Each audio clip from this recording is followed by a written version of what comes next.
Друзья, всем привет! Всем привет! Вы на канале Big Trip Vlog. А мы продолжаем гулять по городу Лима. И сегодня мы посетим спокойный и живописный район, который называется Баранка.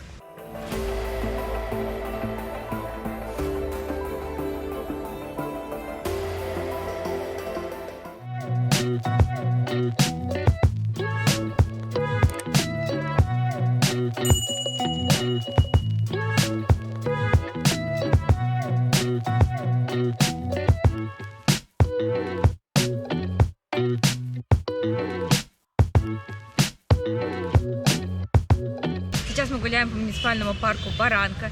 За мной красивая скульптура, здания, аллеи все очень ровные, красивые, газончики, деревья. Поэтому ходим, наслаждаемся, гуляем. Очень приятно здесь днем прогуляться. Еще поймал себя на мысли, что этот парк похож на одну из зон московского парка ВДНХ. То есть локация с небольшими арками, ухоженными газончиками. Вот такие вот интересные скульптуры.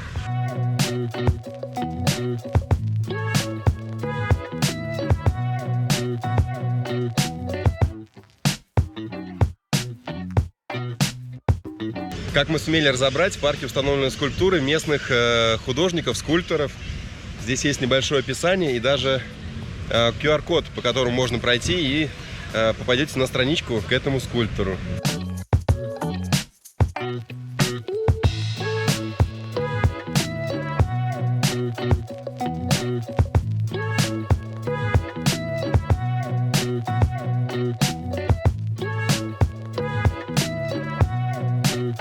Район Баранка считается богемным районом, в котором проживает множество художников, скульпторов.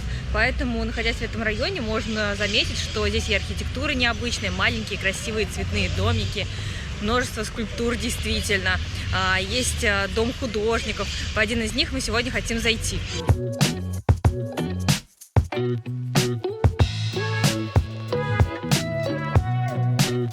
Сейчас проходим красивые рисунки на зданиях с одной стороны и с другой стороны тоже.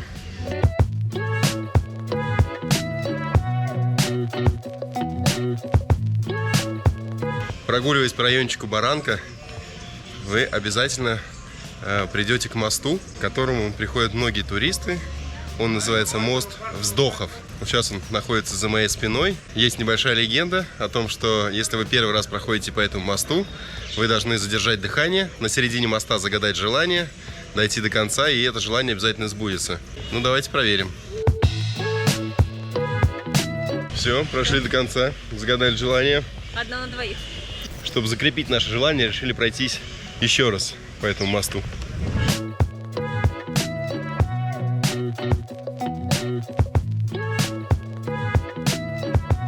Сейчас мы спустились вниз и оказались под мостом, вот где мы с вами только что проходили. Здесь тоже есть живописная улочка, вдоль которой все гуляют, фотографируются. Вот такая она небольшая, звучит красивая музыка. Проходим красивые домики. Возможно, здесь до сих пор кто-то живет, потому что есть даже нумерация, вот 342, допустим, нумерация квартир и домов.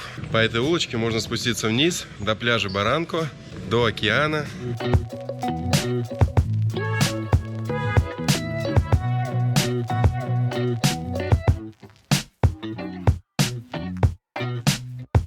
Спустились вниз к обзорной площадке с видом на океан. Здесь под деревом спрятались продавцы, что-то мастерят.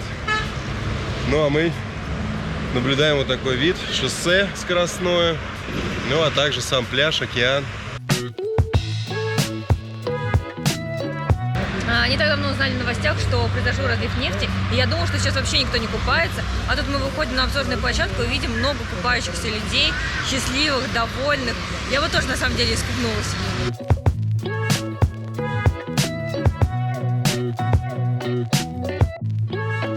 Прошли вдоль моста. Сейчас будем переходить огромное шоссе. На этом мосту кажется куда более живописно, чем на мосту Вздохов, в котором мы были только что. Потому что здесь поинтереснее, проносятся автомобили по огромному шоссе, вдоль набережной, вдоль океана. Шикарный вид. Спустились уже к океану, только что мы с вами были вот здесь, наверху. Прошли вдоль мостика. Ну а теперь Тихий океан. волны. Здесь, как мы видим, крупная галька, крупный камень.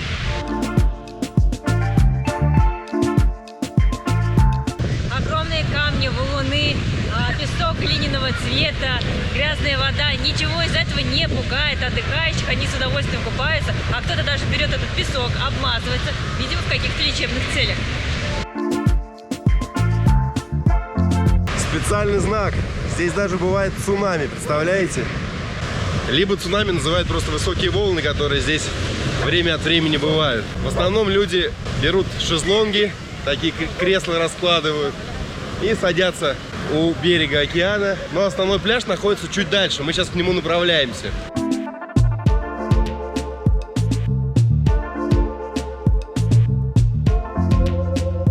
Также решили зайти сейчас на основной пляж. При входе проверяют сумки. Нужно быть обязательно в маске.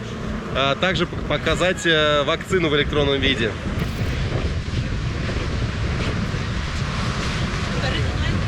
Ну, проверяют, надо сказать, так себе, выборочно. Я даже вакцину не показывал, вот Том показывал. Поэтому, людей много, поэтому они особо не заморачиваются. Ну что, друзья, на что это похоже? Смотрите. У каждого своя отдельная зона. Такой некий боксерский ринг. Ленточкой квадрат обозначен. И в этом квадрате отдыхает группа людей. Причем эта группа людей не одна компания, а там может быть несколько компаний. Просто все разделено некими зонами. Вот такие бамбуковые столбики и ленточки. Покажу вам немножко океан, в котором так купается много людей. Но еще больше людей загорает. Здесь уже более шумная атмосфера, потому что очень много отдыхающих, но дело в том, что здесь до сих пор дети на удаленке. То есть уже вот 2 года у них сегодня откроются школы, и уже они вакцинируют своих детей. Вакцинацию можно делать с 5 лет. Поэтому это такая проблема, что детей, по сути, деть некуда. И родителям вроде бы надо работать, а вроде бы нужно смотреть за детьми. Поэтому это реально у них сейчас очень глобальная проблема.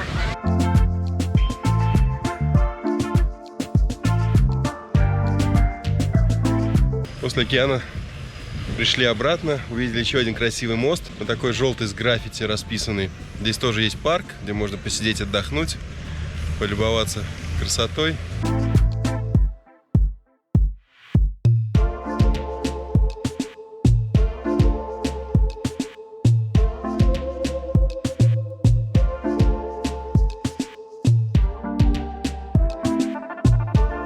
Сейчас я спустился под мост. Очень красивые граффити, различные люди, народы здесь изображены по обе стороны моста. Наверху звездное небо, а здесь вот такие люди изображены. Такое интересное, красивое граффити. Ну что ж, друзья, сейчас мы отправляемся обратно к нам в район и уже поедем на ужин. Поэтому встретимся уже там, на ужине.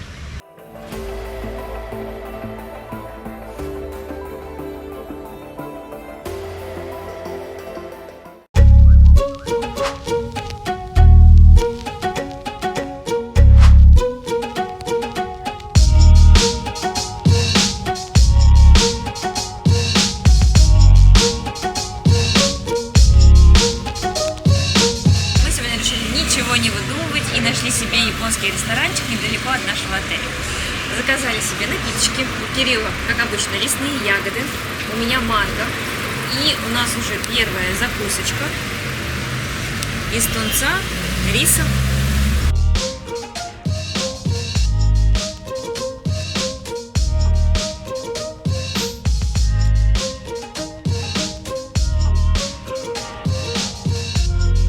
Нам еще принесли парочку роллов.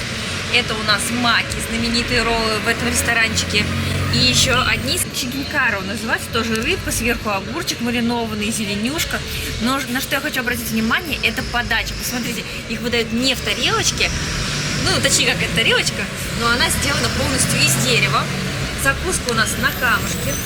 Очень красивая и необычная. Я в шоке от того, какая здесь подача, потому что я думала, мы пойдем в какой-то простой ресторанчик, а мы нашли просто жемчужину.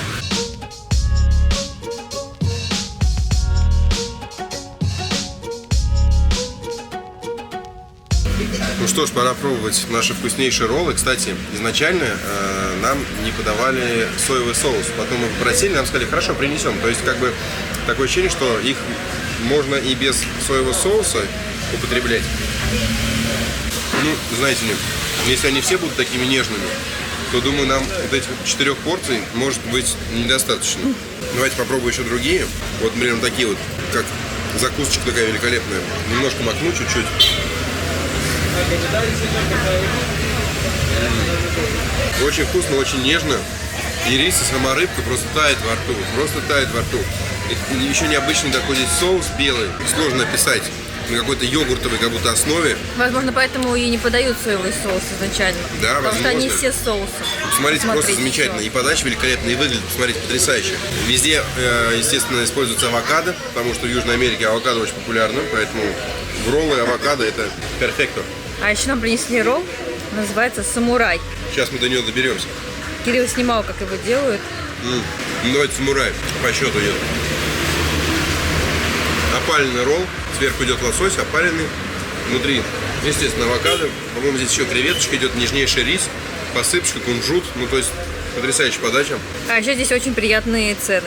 Одна порция роллов в среднем, ну, примерно стоит около 15 солей. В переводе на русские рубли надо умножать на 20, примерно. Сейчас такой курс, знаете, плавает. Ну, а теперь давайте самурай посмотрим. Бомба. Да, самурай такой самый, наверное, нажористый. Самый сытный. Самый сытный, да. Внутри и креветка, и авокадо, и много различных. Вот самурай, прям как обязательно рекомендую. Ребят, по ходу дела мне пора есть, потому что сейчас ничего не останется мне. И очень необычные напитки. Очень необычные напитки, которые Том сказал. Это не просто какой-то компот из ягод, а это что-то Скорее такое как коктейль. необычное местное, да, как коктейль скорее. Это действительно так. Ребята, это просто одни из самых вкусных роллов вообще, что я ела. Мы в последнее время заказывали в Москве там роллы. Всегда какие-то неудачные. А здесь, знаете, они все разные. Вкус отличается. Ингредиенты наисвежайшие.